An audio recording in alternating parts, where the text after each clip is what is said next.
Paris Olympic की scene नदी के किनारे हुई रंगारंग ओपनिंग मशाल जलाकर किया गया शुभारंभ। ओलंपिक ओपनिंग सेरेमनी में हॉलीवुड सिंगर लेडी गागा ने परफॉर्म किया। डांस और म्यूजिक के साथ कलाकारों ने किया दर्शकों का मनोरंजन। फ्रांस के राष्ट्रपति इमैनुअल मैक्रों ने किया दुनिया भर के नेताओं का स्वागत। ओलंपिक ओपनिंग समारोह में शिरकत करने दुनिया के अलग अलग देशों के नेता पहुंचे। पेरिस ओलंपिक में गए भारतीय खिलाड़ियों को पीएम मोदी ने ट्वीट करके शुभकामनाएं दी। शानदार प्रदर्शन की उम्मीद जताते हुए लिखा कि हर एक एथलीट भारत की शान। ओलंपिक के मेन इवेंट की आज से होगी शुरुआत। 16 खेलों में उतरेंगे भारत के 117 खिलाड़ी। मेडल इवेंट का आज से होगा आगाज। साइकिलिंग, डाइविंग, स्विमिंग के साथ फेंसिंग, जूडो, रग्बी, शूटिंग और स्केटबोर्डिंग के कुछ इवेंट्स के मेडल तय होंगे। भारत के समय अनुसार दोपहर 12 से लेकर 1 बजे से शुरू होंगे इवेंट्स। कुछ रात 1 बजे तक खत्म हो जाएंगे। कई खेलों में सुबह 4 बजे तक मैच होगा। भारत के खिलाड़ी आज 7 खेलों में लेंगे हिस्सा। दोपहर 12 बजे से बैडमिंटन में सिंगल्स और डबल्स के होंगे मुकाबले। बैडमिंटन के बाद रोविंग और शूटिंग के इवेंट शुरू होंगे। शूटिंग में भारत के पास पहला मेडल जीतने का मौका होगा। दोपहर 2 बजे से शुरू होंगे शूटिंग के इवेंट। टेनिस और टेबल टेनिस के भी आज मुकाबले होंगे। मेंस सिंगल्स और डबल्स की टीम करेगी शुरुआत। दोपहर 3 बजे से उतरेंगी भारत की टीमें।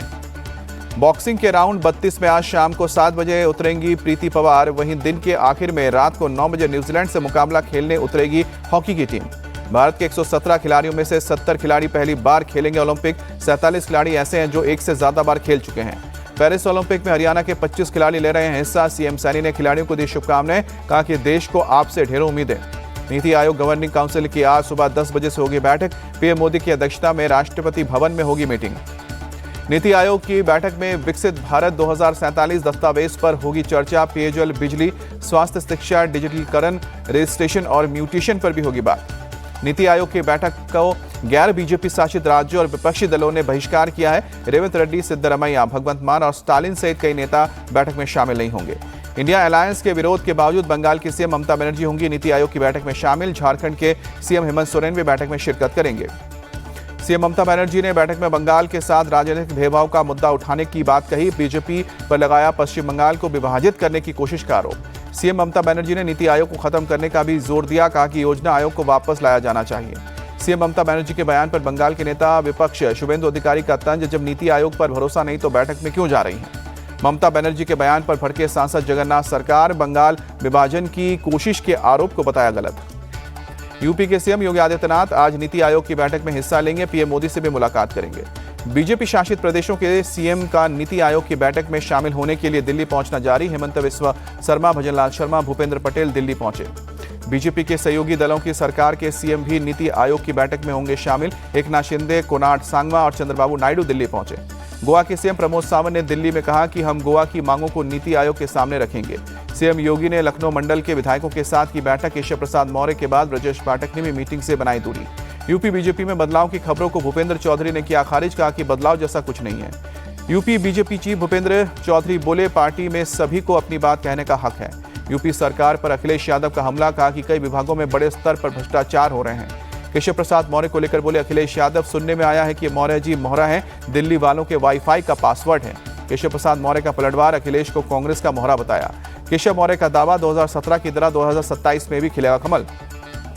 अखिलेश के बयान पर यूपी कांग्रेस चीफ ने जताई सहमति। अजय राय बोले कि लड़ाई दिल्ली और उत्तर प्रदेश के बीच है। कांग्रेस चीफ खड़गे ने महाराष्ट्र चुनाव के लिए कमेटी गठित की। महाविकास अघाड़ी में सीट शेयरिंग पर कमेटी करेगी बात। रामनगर जिले का नाम बेंगलुरु साउथ रखा गया। कर्नाटक के कैबिनेट ने दी मंजूरी। रामनगर का नाम बदलने पर सियासत तेज। बीजेपी सांसद लहर सिंह सिरोया बोले, राम नाम से पता नहीं क्यों एलर्जी है। पिछली सरकार के खिलाफ श्वेत पत्र लाए चंद्रबाबू नायडू। कहा कि आंध्र प्रदेश की प्रति व्यक्ति आय तेलंगाना से नीचे गिरी है। तेलंगाना बजट को बीआरएस नेता केटी रामाराव ने बताया हास्यास्पद। 6 में से एक भी गारंटी के लिए बजट में फंड नहीं मिला। अग्निवीरों के लिए खुशखबरी। यूपी, एमपी, छत्तीसगढ़, राजस्थान, उड़ीसा और गुजरात ने नौकरियों में किया आरक्षण का ऐलान। यूपी के सीएम योगी ने पुलिस और पीएससी में अग्निवीरों के लिए 10% आरक्षण का ऐलान किया। एमपी के सीएम मोहन यादव ने भी अग्निवीरों को आरक्षण का ऐलान किया। राजस्थान के सीएम भजनलाल शर्मा ने पुलिस, जेल, प्रहरी और वनरक्षक भर्ती में आरक्षण का ऐलान किया। उड़ीसा के सीएम ने पुलिस में 10% आरक्षण और आयु सीमा में 5 साल की छूट का ऐलान किया। पीएम मोदी ने कहा कि अग्निवीर विपक्ष झूठ फैला रहा है। अग्निवीर योजना का लक्ष्य सेना को युवा बनाना है। पीएम के बयान पर खड़गे का पलटवार। कहा कि करगिल विजय दिवस पर मोदी ने तुच्छ राजनीति की। अग्निवीर योजना सेना की मांग नहीं, सरकार का फैसला। अग्निवीर योजना युवाओं के भविष्य के साथ खिलवाड़, इसीलिए विरोध कर रहे हैं। टीएमसी सांसद स्वागत रॉय का बयान। जेपी नड्डा का कांग्रेस पर निशाना, कहा कि पहले सुरक्षा बलों के हाथ बंधे थे, आज जवाबी कार्रवाई के लिए पूरी छूट है। शिवसेना नेता मिलिंद देवड़ा ने कांग्रेस को दी नसीहत, कहा कि राष्ट्रीय सुरक्षा से जुड़े मुद्दे पर राजनीति करना ठीक नहीं। पाकिस्तान सीधे नहीं लड़ सकता, इसीलिए हमेशा पीठ में छुरा घोंपता है। पंजाब के राज्यपाल बनवारी लाल पुरोहित का बयान। पश्चिम बंगाल के मंत्री फरहाद हकीम के बयान पर विवाद। हकीम ने कहा कि एक भी गैर मुस्लिम को इस्लाम कबूल करवाने पर जन्नत मिलती है, इसलिए इसकी कोशिश करनी चाहिए। फरहाद हकीम ने एक प्रोग्राम के दौरान दूसरे धर्मों में पैदा हुए लोगों को बताया दुर्भाग्यशाली, कहा कि इस्लाम को मानने वाले सौभाग्यशाली। फरहाद हकीम का वीडियो सामने आने पर बीजेपी ने जताया विरोध, हाथ में गीता लेकर पहुंचे विधानसभा। फरहाद हकीम को पद से हटाने की मांग की। बीजेपी विधायक अग्निमित्रा पॉल ने कहा कि सार्वजनिक तौर पर धन परिवर्तन की बात करने वाले मंत्री के खिलाफ ममता सरकार करे कार्रवाई। सुप्रीम कोर्ट के फैसले के बाद नीट यूजी का रिवाइज रिजल्ट जारी हुआ। ग्रेस मार्क्स हटाने के बाद मात्र 17 बच्चे बने टॉपर। मेरठ की सुभारती यूनिवर्सिटी में CSIR नेट पेपर में धांधली, बाहर से हल कराया जा रहा था पेपर, मामले में गिरफ्तार। मेरठ की सुभारती यूनिवर्सिटी में STF का छापा, सर्च ऑपरेशन में खुलासा, एग्जामिनेशन लैब के सर्वर से छेड़छाड़ की गई। मनीष सिसोदिया और के कविता की न्यायिक हिरासत 31 जुलाई तक बढ़ी। शराब घोटाला केस में जेल में। सीएम केजरीवाल की पत्नी से मिली ममता बनर्जी, दिल्ली सीएम आवास पर हुई मुलाकात। बीजेडी चीफ नवीन पटनायक की सीएम ममता से अपील, बंगाल उड़ीसा बॉर्डर पर आलू से लदे ट्रक फंसे हैं, कृपया मामले में हस्तक्षेप करें। कांवर रूट पर नेम प्लेट को लेकर रोक जारी, सुप्रीम कोर्ट ने खारिज की यूपी सरकार की दलित। 29 जुलाई को होगी अगली सुनवाई। सुप्रीम कोर्ट की यूपी सरकार को 2 टूक, कोई नाम लिखना चाहे तो लिखे, ना लिखने वालों को मजबूर ना करें। हरिद्वार में कांवड़ रूट में मस्जिदों और मजारों पर लगाए गए पर्दे, विवाद होने पर प्रशासन ने हटाए पर्दे। कांवड़ खंडित होने पर गुस्साए कांवड़िए, समुदाय विशेष की कार में की तोड़फोड़, 3 लोगों से मारपीट भी की। हापुड़ में कांवड़ रूट पर लगाए गए CCTV कैमरे, एडिशनल SP बोले बड़ी संख्या में सुरक्षा बल तैनात, 2 शिफ्टों में करेंगे काम। राजौरी में सुरक्षा बलों को कामयाबी, पाकिस्तानी ड्रोन को मार गिराया, पिस्तौल, मैगजीन और कई राउंड गोलियां बरामद।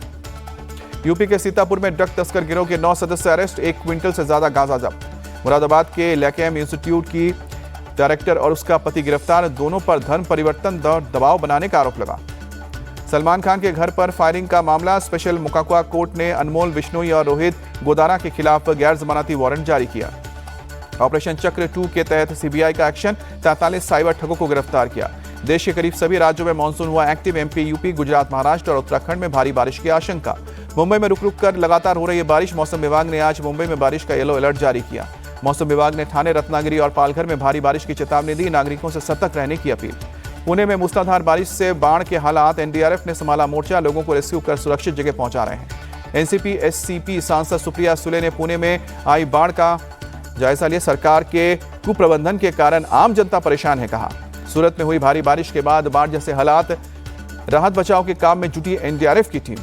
कई इलाकों में जलभराव से बिगड़े हालात, लोगों के घर से बाहर निकालने के लिए मुश्किलें हो रही हैं। बाढ़ से घिरे लोगों को रेस्क्यू करके बाहर निकाला जा रहा है। गुजरात के नवसारी में बारिश से बिगड़े हालात, कई इलाकों में बाढ़ जैसे हालात बने, पानी में डूबी सड़कें। बाढ़ में फंसे लोगों को रेस्क्यू करने के लिए NDRF ने मोर्चा संभाला, नाव के जरिए लोगों को सुरक्षित जगहों तक ले जाया जा रहा है। कई इलाकों में लोगों के घरों में पानी घुसा, सड़क यातायात बुरी तरह से प्रभावित हुआ। नवसारी में हुए जलभराव की ड्रोन से ली गई तस्वीरें सामने आई, सड़कों और गलियों में भरा पानी। नवसारी में बाढ़ प्रभावित लोगों की मदद में जुटा नगर निगम, भोजन के पैकेट कराए जा रहे हैं तैयार। असम के डिब्रूगढ़ में बाढ़ और कटान से कई गांव के लोग प्रभावित, खौफ के साए में जीने को मजबूर। MP के 9 जिलों में भारी बारिश के बाद मौसम विभाग ने जारी किया अलर्ट। नोएडा में बीती रात DND फ्लाईओवर में लगा लंबा ट्रैफिक जैम, गाड़ियों में काफी देर तक फंसे रहे लोग। कोयम्बटूर में महाली अम्मन मंदिर को मोर पंखों से सजाया गया, पूजा अर्चना के लिए भक्तों का उमड़ा भीड़। असम के मोइदम्स यूनेस्को की विश्व धरोहर सूची में शामिल, केंद्रीय मंत्री सर्बानंद सोनोवाल बोले PM की वजह से मिला सम्मान। पुरातात्विक धरोहरों की तस्करी रोकने के लिए भारत अमेरिका के बीच समझौता हुआ। अब देशों की सांस्कृतिक संपत्तियां वापस आ सकेंगी, केंद्रीय मंत्री गजेंद्र सिंह शेखावत का बयान। उद्धव ठाकरे का आज जन्मदिन, बर्थडे पर 27,000 हीरो से जड़ी बाला साहब की तस्वीर गिफ्ट में मिली, प्रसिद्ध कलाकार शैलेश आचरेकर ने बनाई है तस्वीर। सुल्तानपुर में लोको पायलट से मिले राहुल गांधी, कहा कि एक्सीडेंट रोकने के लिए लोको पायलट को सुविधा देना जरूरी। इजरायली PM बेंजामिन नेतन्याहू ने की रिपब्लिकन पार्टी के राष्ट्रपति उम्मीदवार डोनाल्ड ट्रंप से मुलाकात, पत्नी सारा के साथ ट्रंप के मारे लागो वाले आवास पर पहुंचे।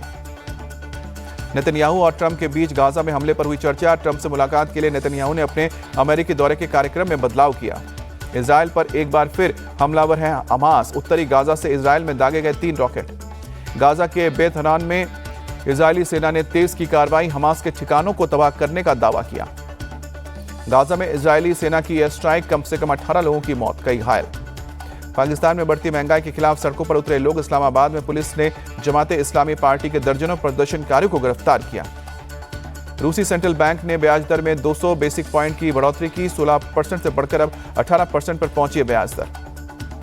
दक्षिण अफ्रीका में पुलिस ने 95 लेबनानी नागरिकों को गिरफ्तार किया। खुफिया मिलिट्री ट्रेनिंग कैंप चलाने का आरोप। भारत और श्रीलंका के बीच पहला T20 मैच आज पहले में शाम को 7 बजे से शुरू होगा। T20 सीरीज के तीनों मैच यहीं खेले जाएंगे। मैच से पहले टीम इंडिया के नए T20 कैप्टन सूर्य कुमार यादव का बयान, कहा कि एक अच्छी चुनौती होगी। कैप्टन होने के नाते टीम को ये बता सकता हूं कि इस फॉर्मेट में टीम को कैसे आगे बढ़ना है। महिला एशिया कप में भारत का बजा डंका। 9वीं बार फाइनल में पहुंची टीम इंडिया। 28 जुलाई को श्रीलंका से फाइनल मुकाबला। सेमीफाइनल में भारत ने बांग्लादेश को 10 विकेट से मात दी। स्मृति मंधाना ने 55 रनों की पारी के बदौलत भारत को जीत हासिल कराई।